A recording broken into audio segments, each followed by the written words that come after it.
With him, he's retired, and of course we will keep our friendship, of course, with him. And he's telling stories about his retirement activities and his retirement life. One thing I did before I met you all those years ago was I was brave enough.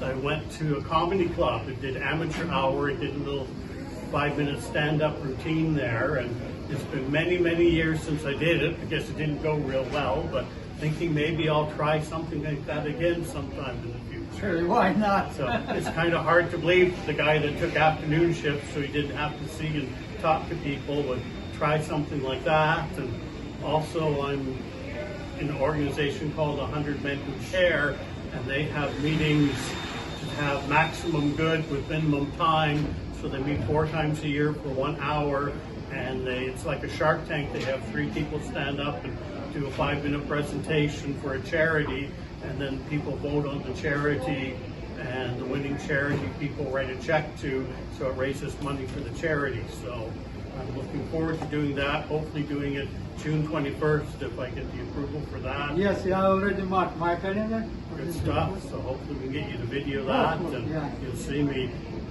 in my glory or going down in flames, whatever it happens to be. It should be fun. Of course, in your glory.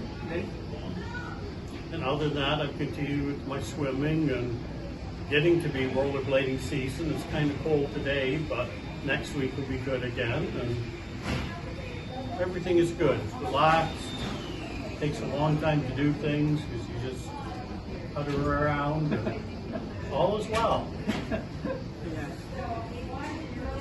Do you ever think that if Mr. and Mrs. Loblaw had a son and they named him Robert, his friends would call him Bob Blah Blah? Well, that's me. I'm that guy. I'm Bob Blah Blah. And now that Galen Weston has taken his golden parachute and is not speaking for Loblaws anymore, I am the brand new spokesperson. And I want to let you know, we people at Loblaws feel your pain. Our bonuses are just like yours. They only tripled last year. So we know it's hard to make ends meet sometimes, and you've got to invest your money wisely.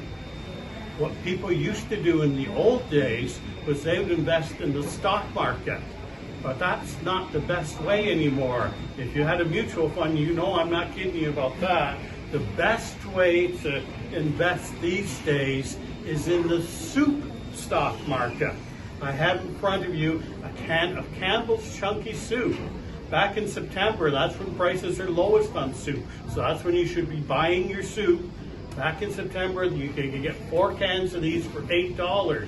Today, it's 4 cans for $10. And I'm betting by summer it's going to be 4 cans for $12. So buy it now, use it later, and you save that money. It's money in your pocket.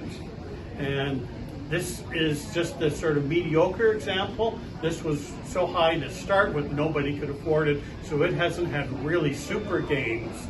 The superstar of the soup stock market is Campbell's Tomato Soup. Back in September, this was 89 cents, and now it's going for $1.89 in the store. So it's gone up a whole dollar. Now I know you're asking me, well, that's great, but found money at $1. I guess I shouldn't spend it all in one space. But the beauty of this is it's scalable. So you could take your bonus money that Loblaws paid you and buy 10 million cans, and now you'd have an extra $10 million to play with. And even Loblaws knows that that's pretty good money. So I suggest you put your money in the soup markets.